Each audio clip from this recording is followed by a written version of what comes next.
nabili kong resort guys. Ito may mga kwarto dyan, 4. Tapos sa baba pwede yung may mga barkada, binyag, pwede rito. Ayun, mayroon din doon sa kabila, 4 din yun. Ito yung simple haba.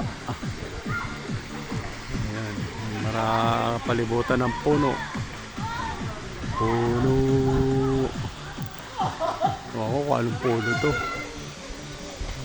Comment nyo na lang sa kung anong puno yan mga guys, kung sino nakakaalam.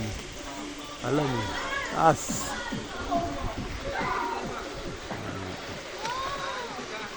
May ihawan dyan, ihawan. Yan, haba ng ihawan. Mga cottage.